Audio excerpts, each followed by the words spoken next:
the loving is surprising, more than the nothing that the grief suggests, more than the absence and the rearranging, more than the difficulty and the tests. What's left is all the ways you've been expanded, the rooms inside yourself that love has opened, the patience and the particular noticing, and all the ways the loving has been spoken into you and through you and become you, in ways that stay past all the loving's ending. What's left is not the person, but the person that the loving made through all its bending, of who you were before into the after, the self that all the being loved created,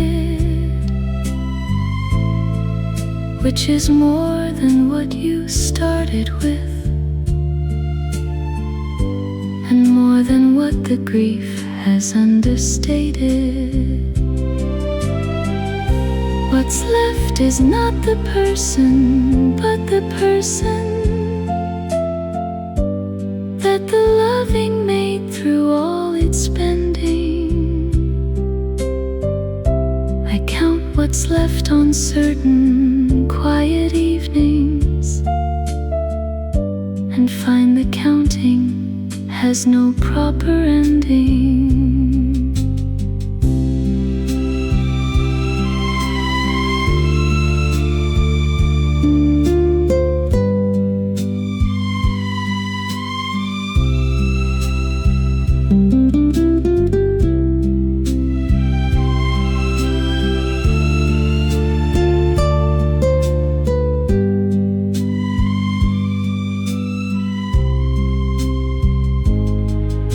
Because what's left keeps proving to be more than any first accounting would have shown, and what the loving left inside the leaving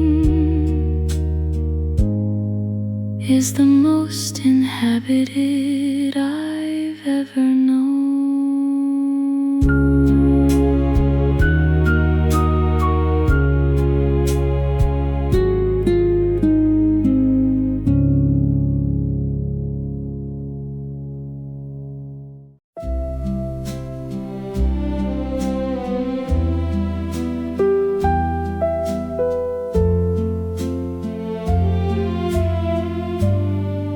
I'm lighter now than I was in the middle,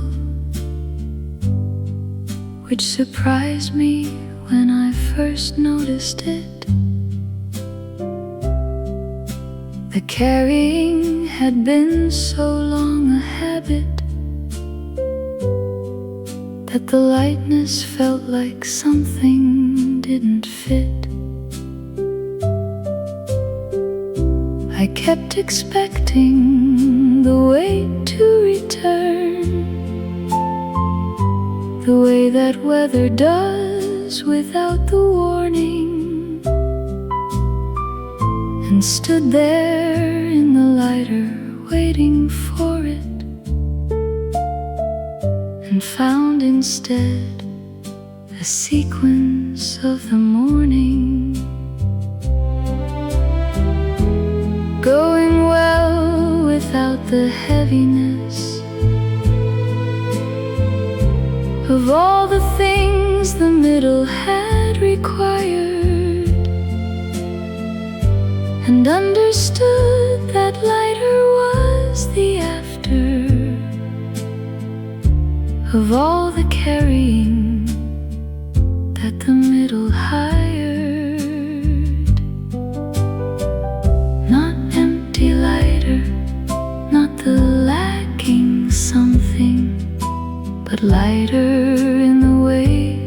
having set it down,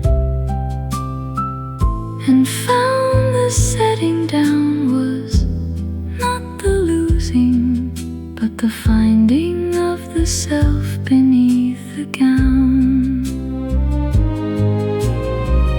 Not empty lighter, not the lacking something, but lighter in the way of having set it down. I move through days now with the lighter mornings, and find the weight was never the full noun of who I was, but what I had been carrying. And carrying was not the same as me. And lighter is the closer to the actual, and actual is what I'm learning to be.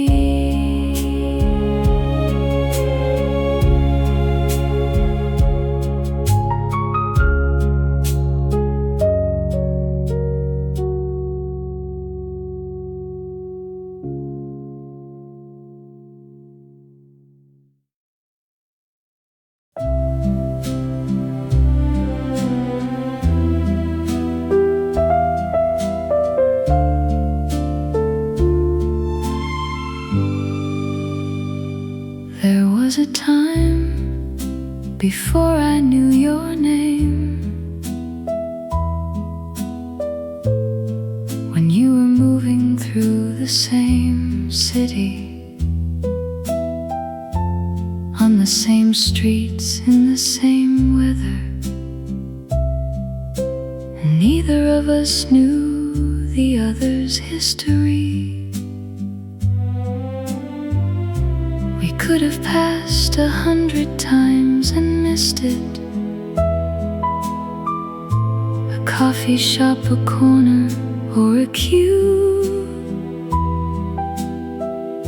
and gone our separate ways into our separate unawareness of the other's particular view. Before I knew you, I was someone different, not worse exactly, just without the knowing of what the knowing of you would become, and where the knowing would be going. I think about the before sometimes with wonder, the narrowness of how the finding happened, and all the ways it easily might not have, and everything the not finding would have saddened. I think about the before sometimes with wonder, the narrowness of how the finding happened. One different turn and we'd have been the strangers that pass each other in the city, gladdened by their own particular life and story, and never knowing what they'd almost found, and I would still be in the before only, without the knowing and the afterground.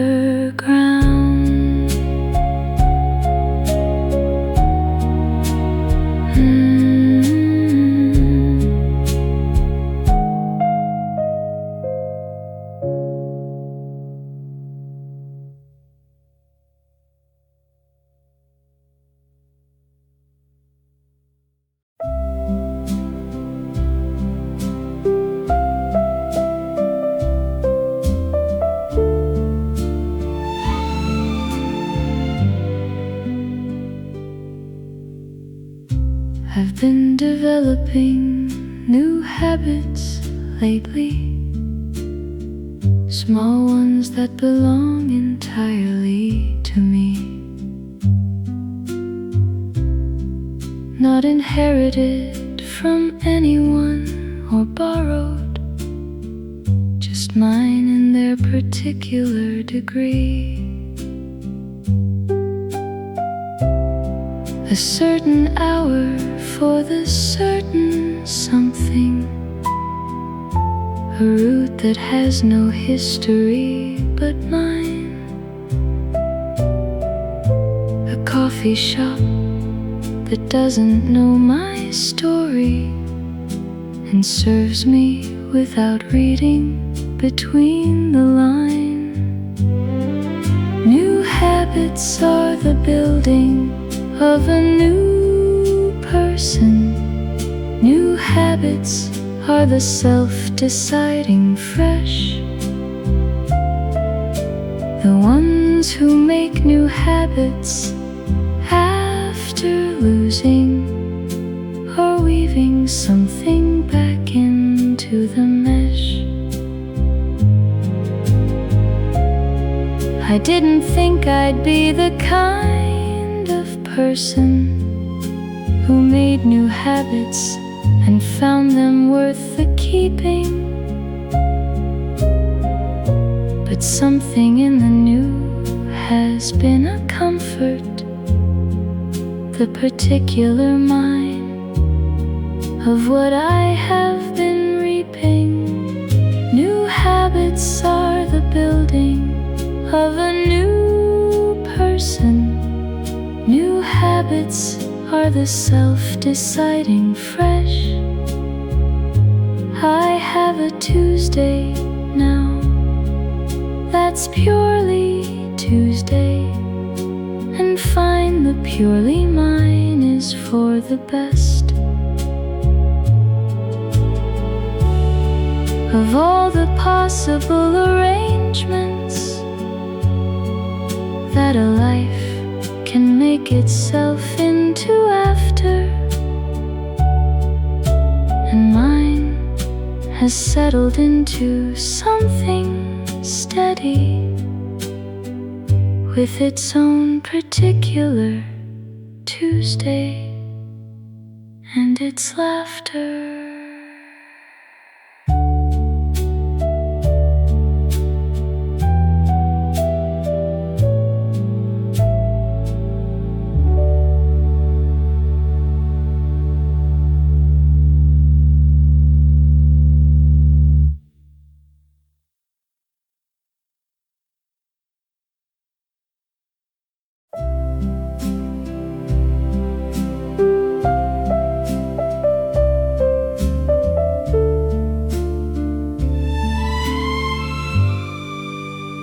I wrote letters home from everywhere I traveled, not because they'd read them straight away, but because the writing was the processing of everything the new place had to say. You'd save them in the order they arrived and read them back to me when I returned,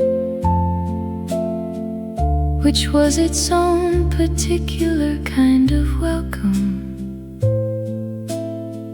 The journey hurt again in what I'd learned.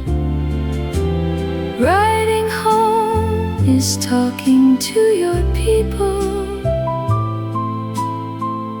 from inside the middle of the strange. The letter home is how you stay connected to the self that all the traveling would change. I'd find things in the reading of the letters that I hadn't known I'd noticed when I wrote them. the details and the feelings on the edges that only distance and the letter brought them. Writing home is talking to your people from inside the middle of the strange. I write to no one now from all my traveling, but write it down regardless of the range of who will read it, and I find the writing still does the thing the writing always did, which is to make the strange into the noticed and bring the far back home inside the head.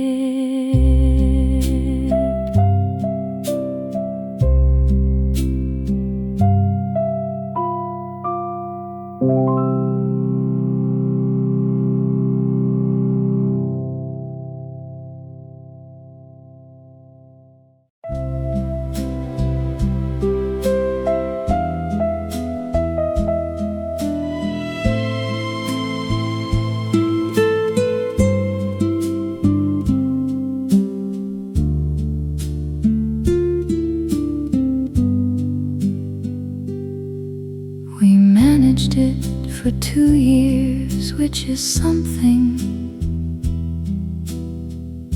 The calls, the visits, and the in-between. The particular discipline of the distant, and all the ordinary kept unseen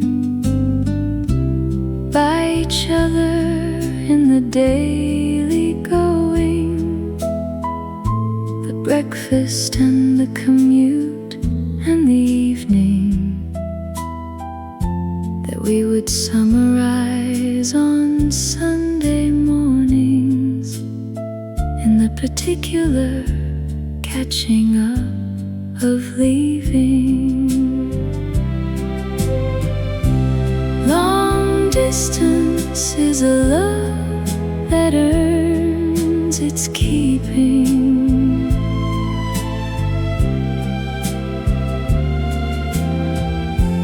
Long distance is the choice made over comfort.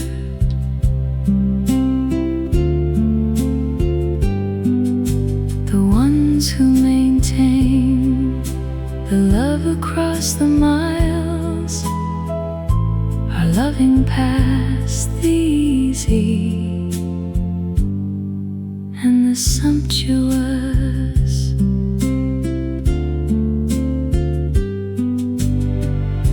We got it wrong sometimes and right more often, and found the visits worth the missing between, and built a life of the long distance loving that was more than what the local could have been. Long distance is a love that earns its keeping.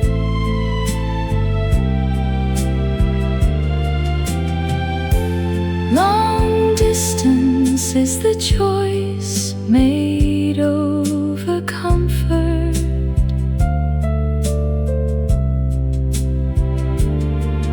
I think of all we managed in the distance, and find the managing was its own comfort of knowing that the love was worth the effort, of knowing that the effort proved the love.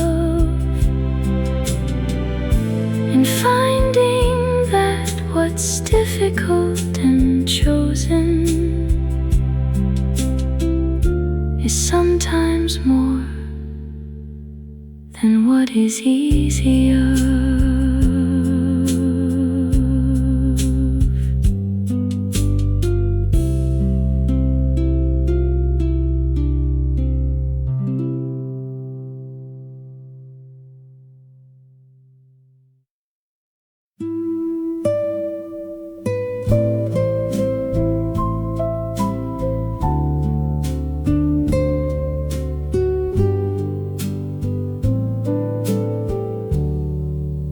Clear day, you can see the whole of it. The thing that haze had kept you from the seeing. And I have waited for the clear day often to understand the shape of what I'm being. Some days arrive without the fog of feeling, and everything is visible and simple, and I can see the path and where it's going without the usual complicated ripple. Clear days worth building on. Clear days are where the best decisions live. The ones who wait for clear before the choosing are practicing the wisest way to give themselves the benefit of the unclouded, of what the haze had made too hard to read. And I have learned to wait the fog a little before I act on what the fog had freed. Clear days are the ones worth building on. Clear days are where the best decisions live. I wait for clear now before the major choosing, and find the clear is generous to give. The shape of things without the fog between, the actual as opposed to what I'd feared, and find the clear day always worth the waiting, and find the waited always comes to clear.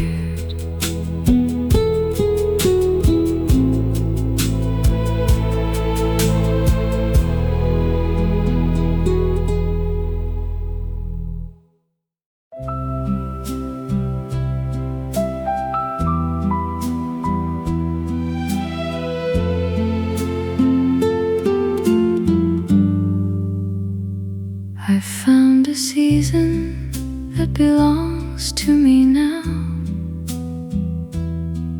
not claimed from anyone or shared or given, just mine in all its particular quality. The time of year that I have made my living, in the way that makes the most of what it offers. The particular light, the particular cool,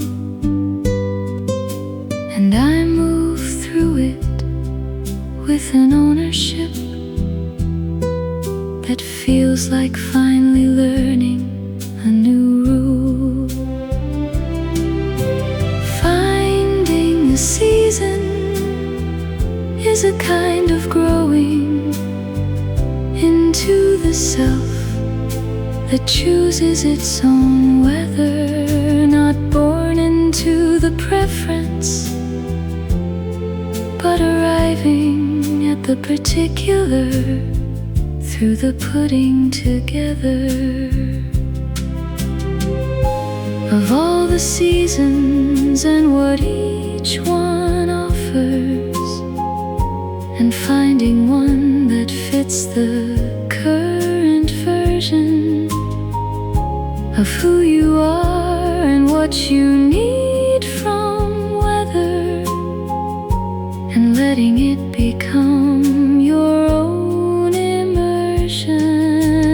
Finding a season is a kind of growing into the self that chooses its own weather. I found mine in the particular October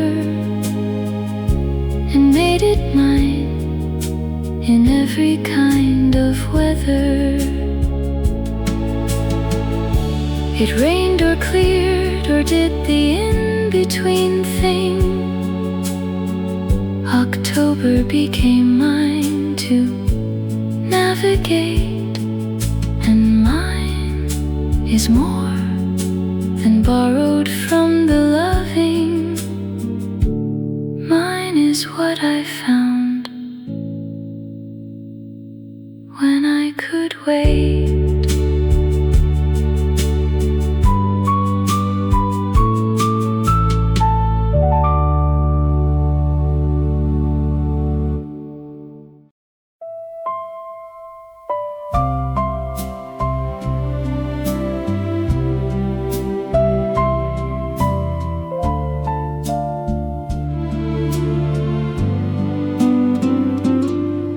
The best of us came out after hours, when the day had done its asking and its taking,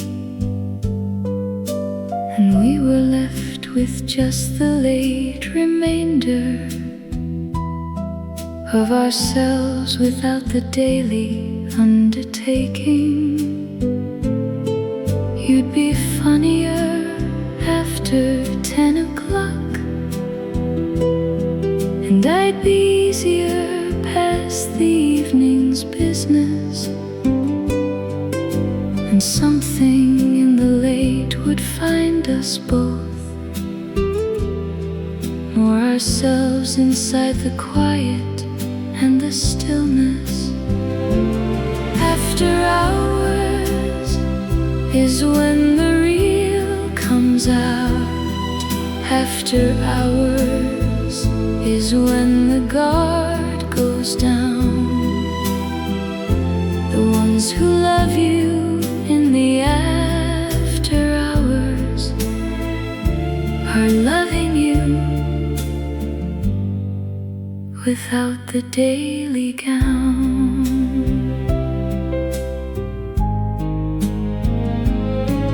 We talk past midnight on the better evenings about the things that daylight made too heavy, and find the dark made everything more portable, and conversation lighter and more ready. After hours is when the real comes out. After hours is when the guard goes down. I miss the after hours more than all the other, more than the daylight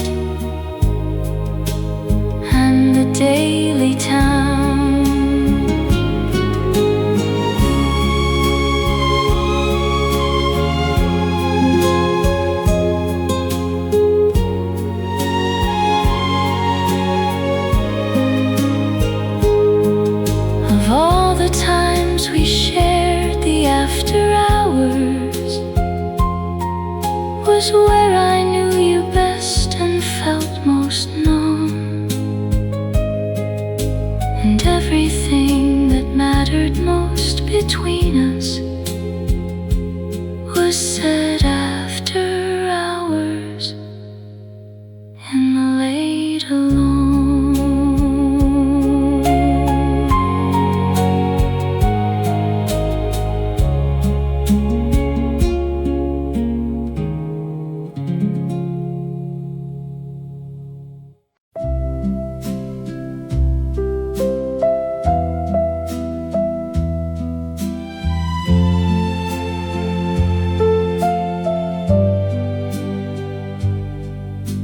The flat was never warm enough in winter, but we were warm enough inside the flat. And that distinction felt important then,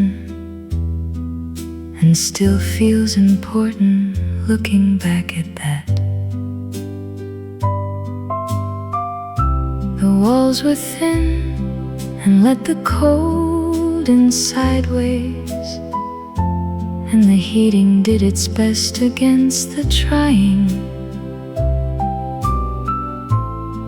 And we would pile whatever we could find on top of us and laugh at what we're piling. The warm enough that comes from being together is different from the warmth that heating gives.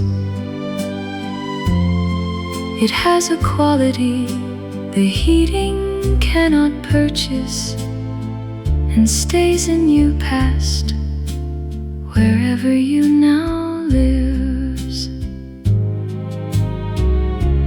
I'm warm enough now in a better heated and better insulated kind of place, but sometimes miss the cold of the particular and what the cold gave warmth inside that space. The warm enough that comes from being together is different from the warmth that heating gives. I pile the blankets on in certain winters and feel the laughing at the pile that lives. Inside the memory of the thin-walled flat and all the warm enough we made in it, and find the better heating somewhat lacking in the particular warmth that two can knit.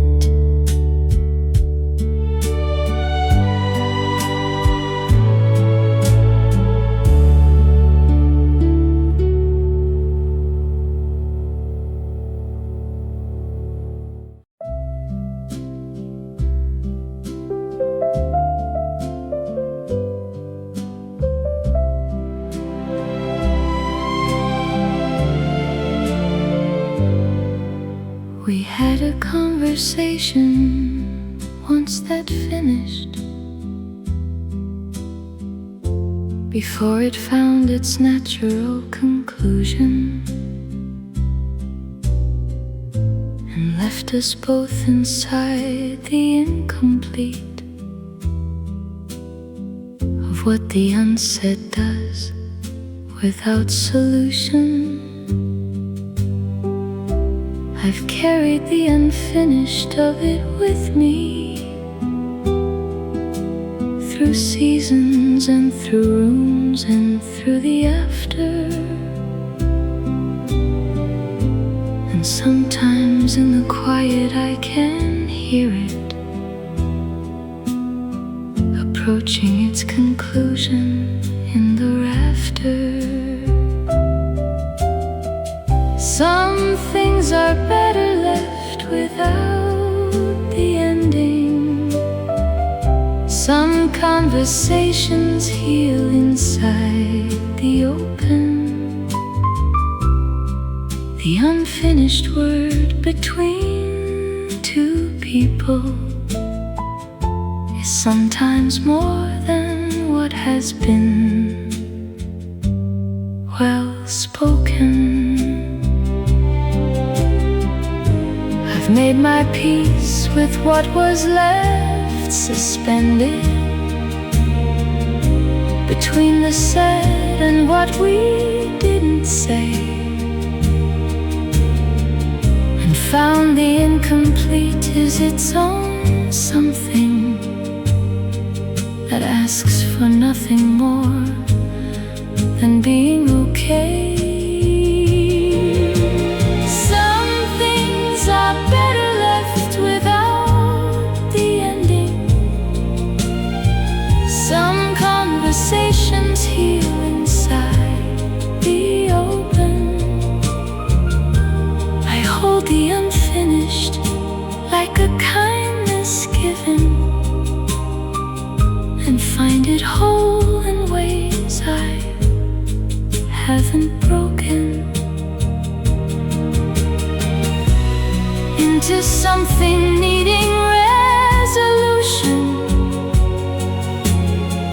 The open end has room for what remains,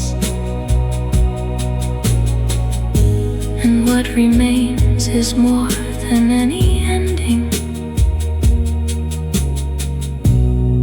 and more than what the finishing contains.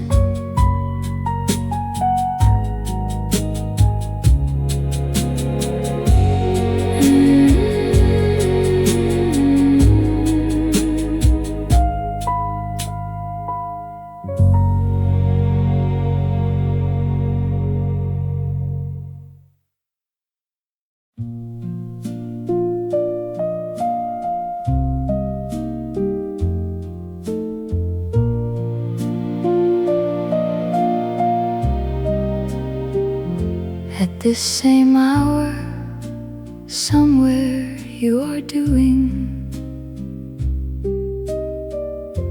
whatever you have learned to do with evenings, and I am doing mine on this particular side of the distance and its meanings. We have the same hour and the different rooms,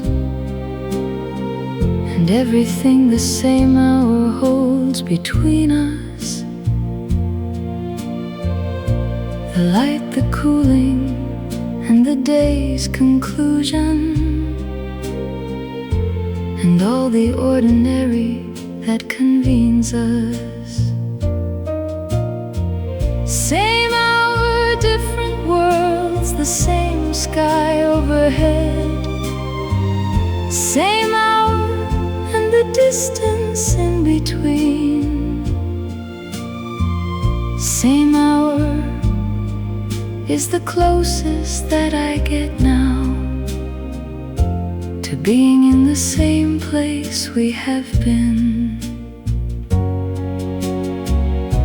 I think of you at this particular hour more than the others for no special reason, except that evening has a quality of making everything feel more in season. Same hour, different worlds, the same sky overhead. Same hour and the distance in between. I raise whatever I am holding toward it, and feel the same hour close the space between. The ordinary distance of two people who share an hour from their separate sides and find the sharing of the hour enough to feel less separate in the separate tides.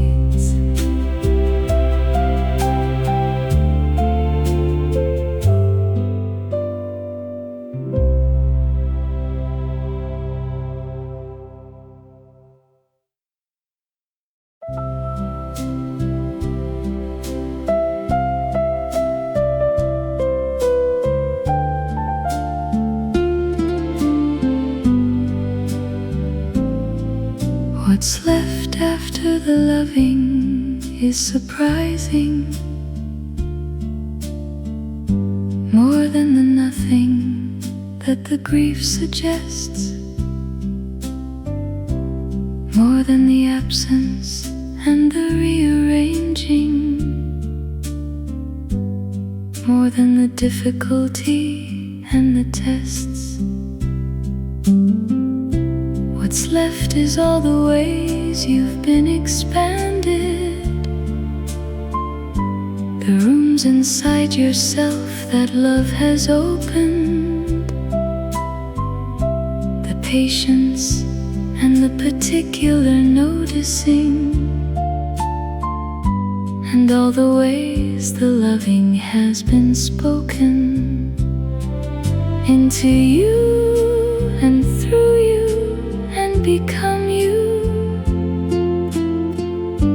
in ways that stay past all the loving's ending. What's left is not the person, but the person that the loving made through all its bending, of who you were before into the after, the self that all the being loved created, which is more than what you started with, and more than what the grief has understated. What's left is not the person, but the person that the loving made through all its bending. I count what's left on certain quiet evenings and find the counting has no proper ending.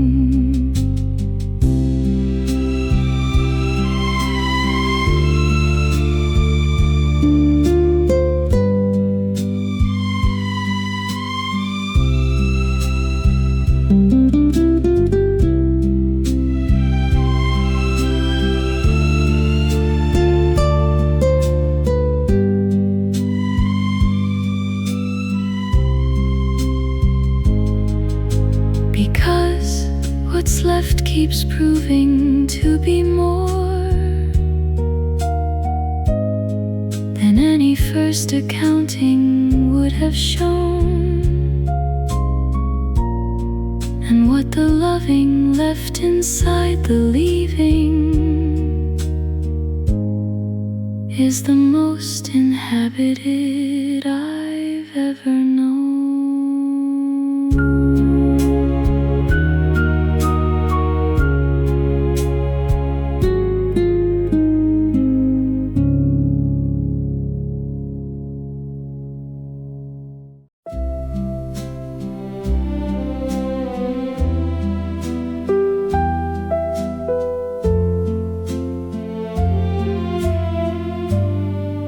I'm lighter now than I was in the middle, which surprised me when I first noticed it. The carrying had been so long a habit that the lightness felt like something didn't fit. I kept expecting the weight to return, that weather does without the warning,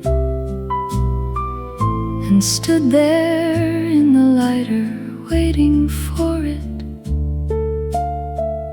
and found instead a sequence of the morning, going well without the heaviness of all the things the middle had required, and understood that lighter was the after of all the carrying that the middle hired. Not empty lighter, not the lacking something, but lighter in the way of having set it down, and found the setting down was not the losing, but the finding of the self beneath the gown. Not empty lighter, not the lacking something, but lighter in the way of having set it down. I move through days now with the lighter mornings, and find the weight was never the full noun of who I was, but what I had been carrying, and carrying was not the same as me. And lighter is the closer to the actual, and actual is what I'm learning to be.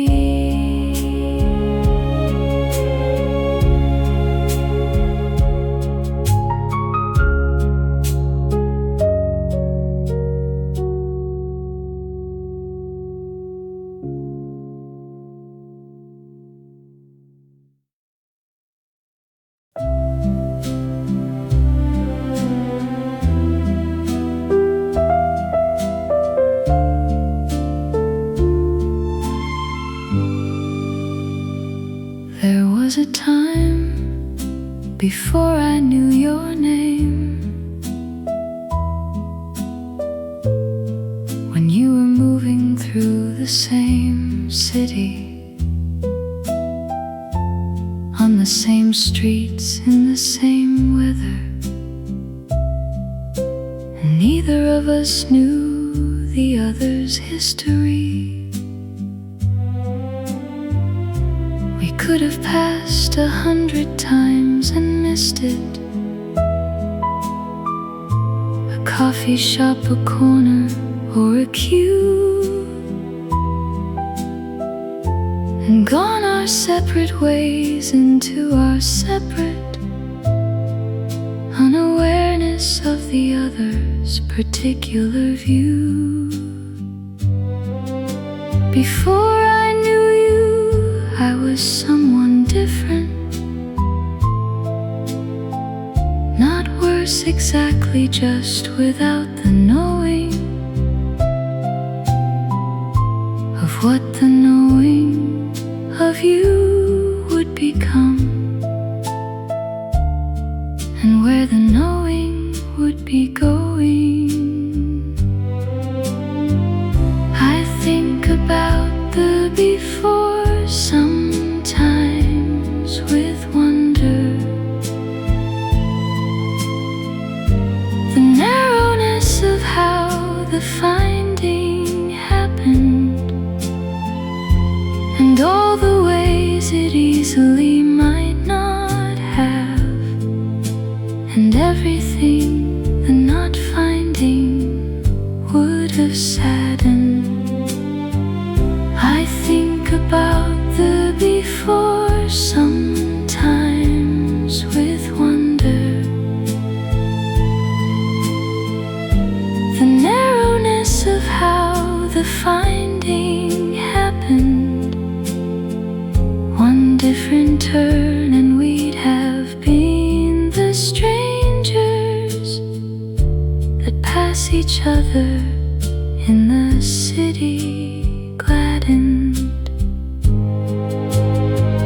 by their own particular life and story, and never knowing what they'd almost found.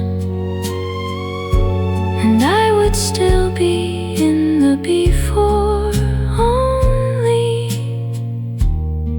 without the knowing and the afterground.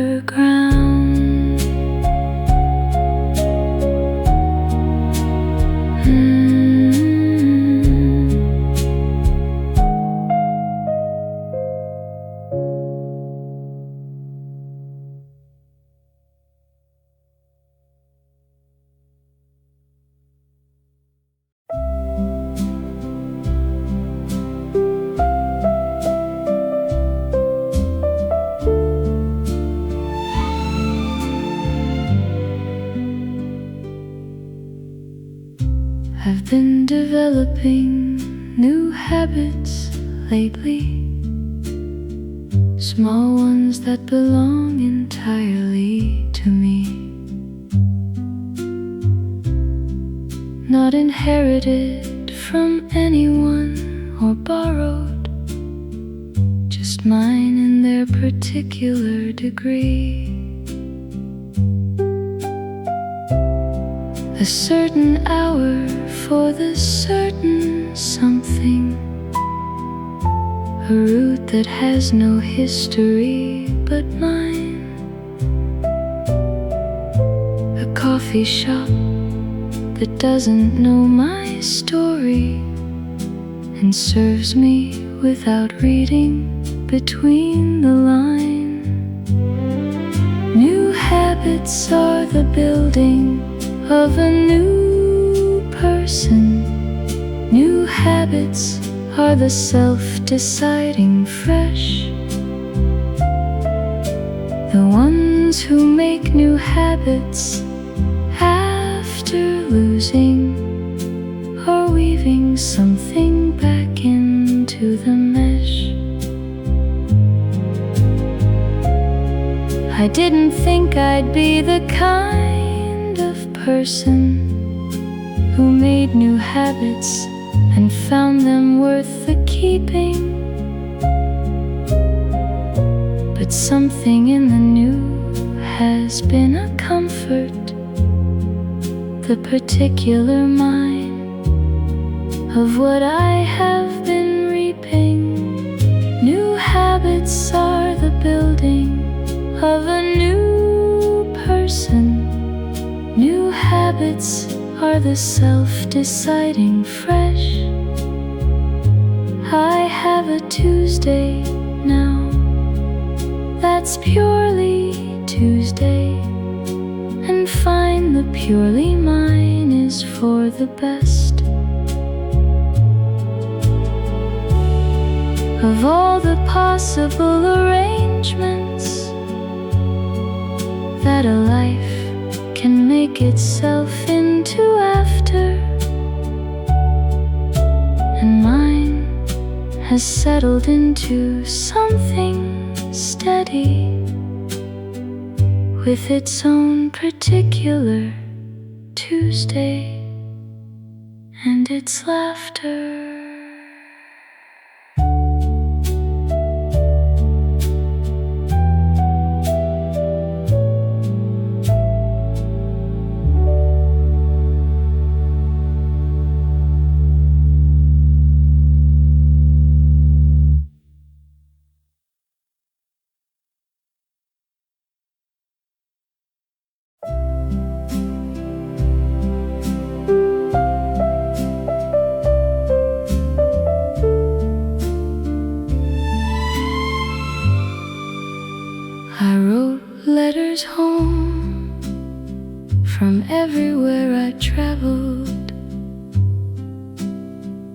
not because they'd read them straight away,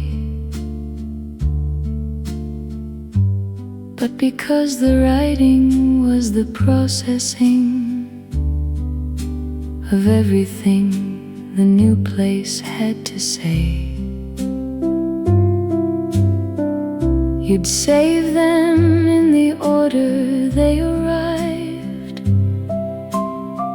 and read them back to me when I returned, which was its own particular kind of welcome. The journey hurt again in what I'd learned. Writing home is talking to your people from inside the middle of the strange. The letter home is how you stay connected to the self that all the traveling would change. I'd find things in the reading of the letters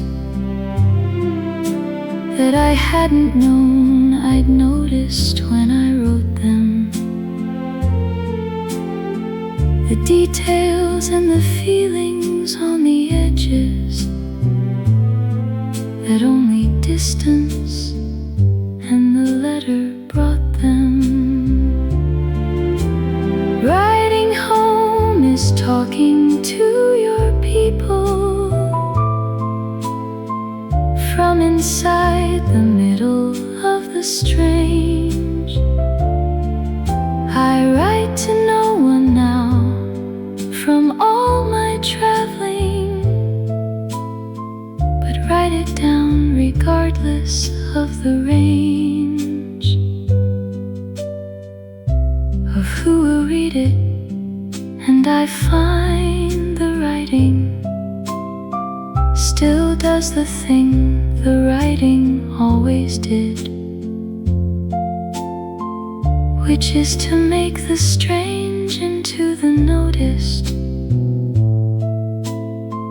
and bring the far back home inside the head.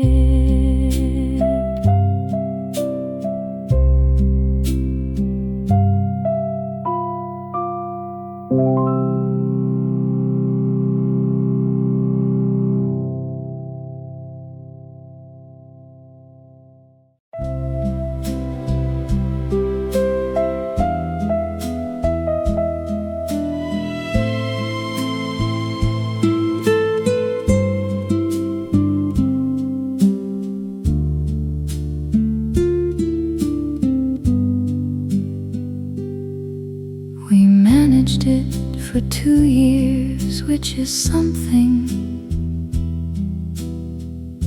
The calls, the visits, and the in-between. The particular discipline of the distant, and all the ordinary kept unseen by each other in the daily going, the breakfast and the commute and the evening that we would summarize on Sunday mornings in the particular catching up of leaving. Long distance is a love that earns its keeping.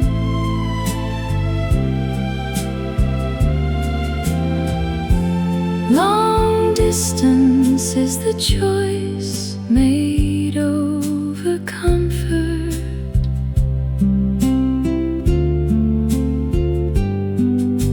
The ones who maintain the love across the miles are loving past the easy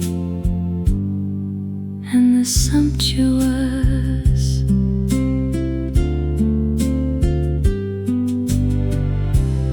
got it wrong sometimes and right more often, and found the visits worth the missing between, and built a life of the long distance loving that was more than what the local could have been. Long distance is a love that earns its keeping.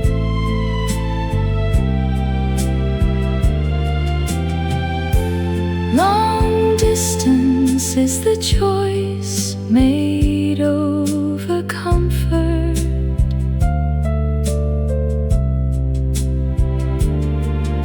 I think of all we managed in the distance, and find the managing was its own comfort of knowing that the love was worth the effort, of knowing that the effort proved the love, and finding that what's difficult and chosen is sometimes more than what is easier.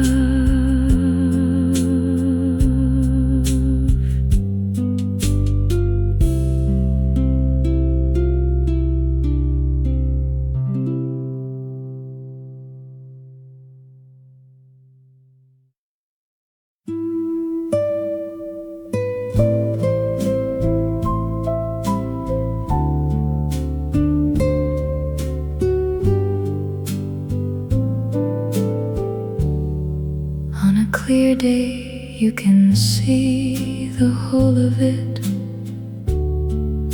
the thing that haze had kept you from the seeing.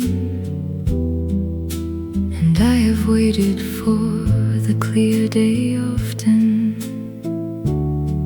to understand the shape of what I'm being. Some days arrive without the fog of feeling, and everything is visible and simple, and I can see the path and where it's going without the usual complicated ripple. Clear days worth building on. Clear days are where the best decisions live. The ones who wait for clear before the choosing are practicing the wisest way to give themselves the benefit of the unclouded, of what the haze had made too hard to read. And I have learned to wait the fog a little before I act on what the fog had freed. Clear days are the ones worth building on.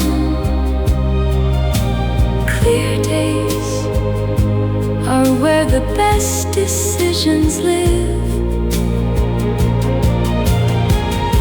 I wait for clear now before the major choosing, and find the clear is generous to give. The shape of things without the fog between, the actual as opposed to what I'd feared, and find the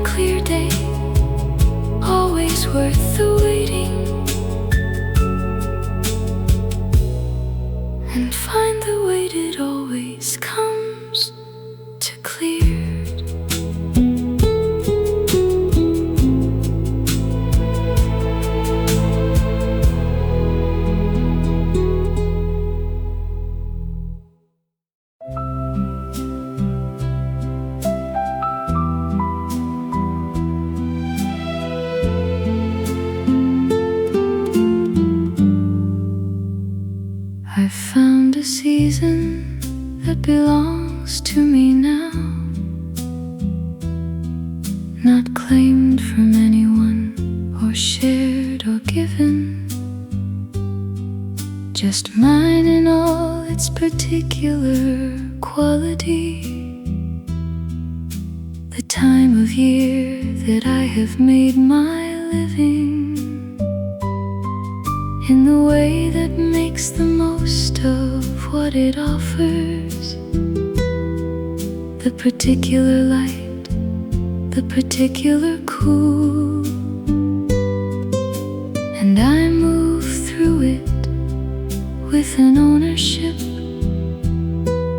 that feels like finally learning a new rule. Finding the season is a kind of growing into the self that chooses its own weather, not born into the preference, but arriving at the particular through the putting together of all the seasons and what each one offers, and finding one that fits the current version of who you are and what you need from weather, and letting it become your own immersion. Finding a season is a kind of growing into the self that chooses its own weather. I found mine in the particular October and made it mine in every kind of weather. It rained or cleared or did the in-between thing, October became mine to navigate, and mine is more than borrowed from the loving. Mine is what I found when I could wait.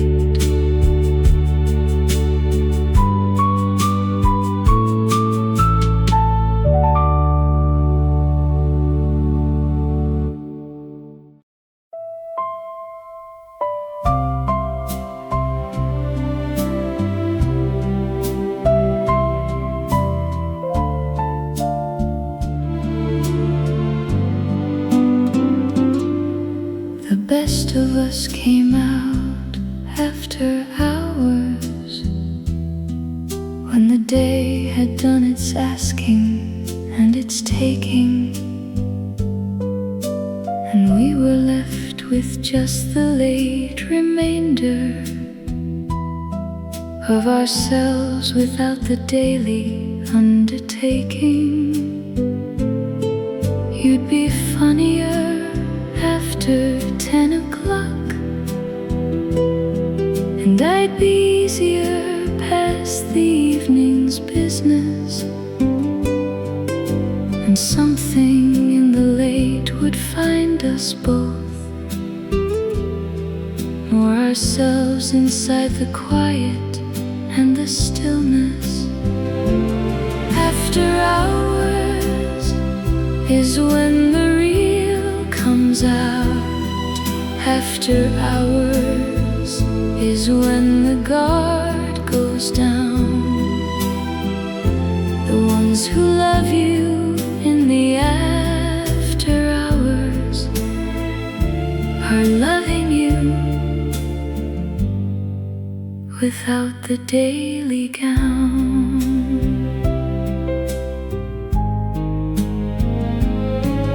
We talk past midnight on the better evenings about the things that daylight made too heavy,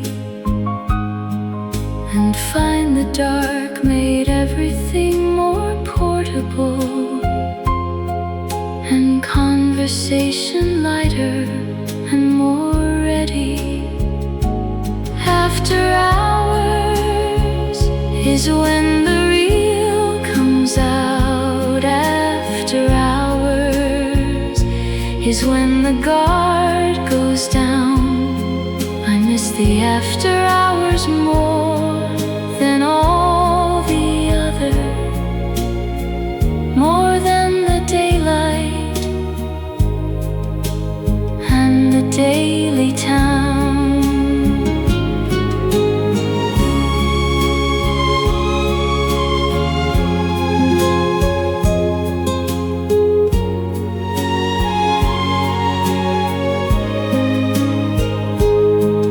Of all the times we shared, the after hours was where I knew you best and felt most known. And everything that mattered most between us was said after hours in the late alone.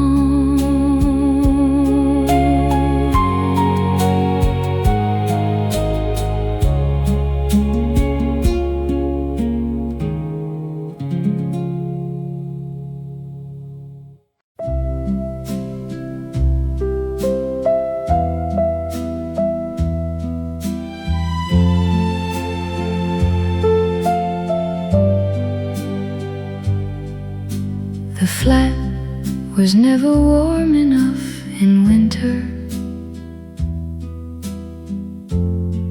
but we were warm enough inside the flat. And that distinction felt important then, and still feels important looking back at that. The walls were thin and let the cold in sideways, and the heating did its best against the trying. And we would pile whatever we could find on top of us and laugh at what we're piling.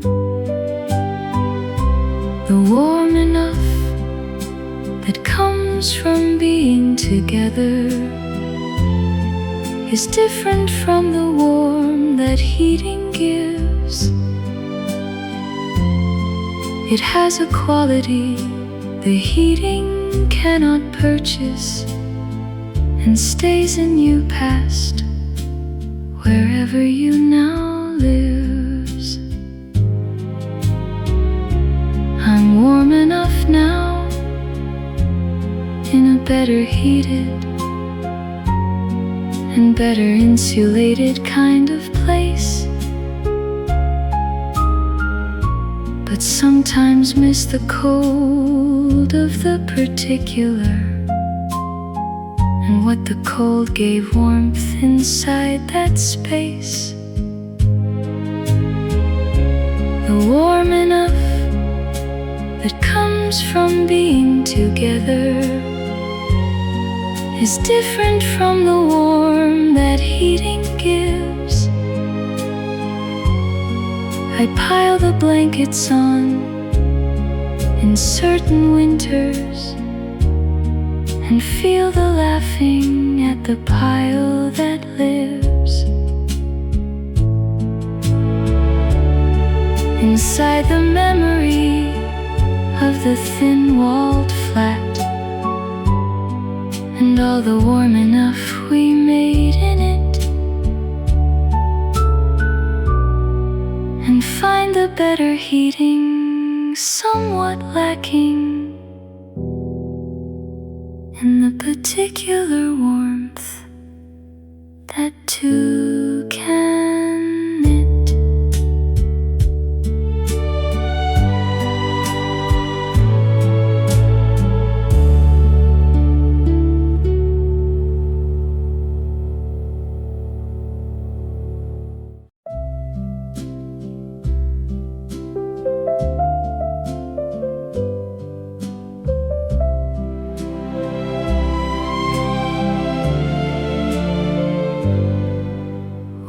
had a conversation once that finished before it found its natural conclusion and left us both inside the incomplete of what the unsaid does without solution. I've carried the unfinished of it with me through seasons and through rooms and through the after. And sometimes in the quiet I can hear it approaching its conclusion in the rafter. Some things are better left without the ending. Some conversations heal inside the open. The unfinished word between two people is sometimes more than what has been well spoken. I've made my peace with what was left suspended between the said and what we didn't say, and found the incomplete is its own something that asks for nothing more than being okay.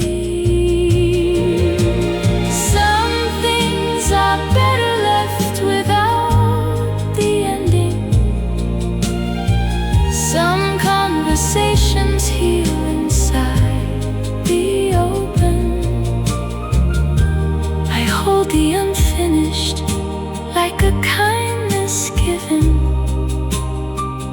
and find it whole in ways I haven't broken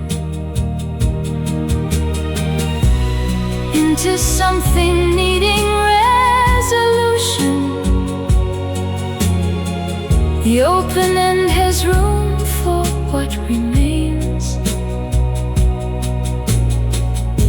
and what remains is more than any ending,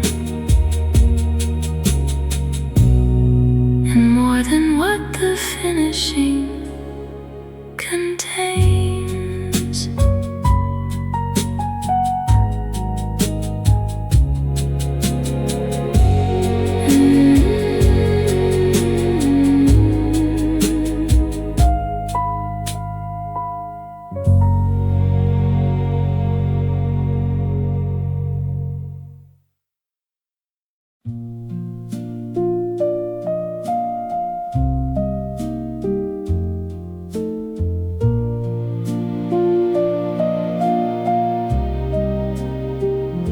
At this same hour, somewhere you are doing whatever you have learned to do with evenings, and I am doing mine on this particular side of the distance and its meanings. We have the same hour and the different rooms, and everything the same hour holds between us. The light, the cooling, and the day's conclusion, and all the ordinary that convenes us. Same hour, different worlds, the same sky overhead.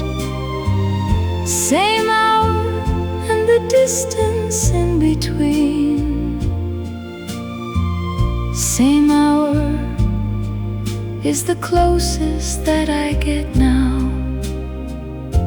to being in the same place we have been. I think of you this particular hour more than the others for no special reason, except that evening has a quality of making everything feel more in season. Same hour, different worlds, the same sky overhead. Same hour and the distance in between. I raise whatever I am holding toward it, and feel the same hour close the space between. The ordinary distance of two people who share an hour from their separate sides, and find the sharing of the hour enough to feel less separate in the separate tide.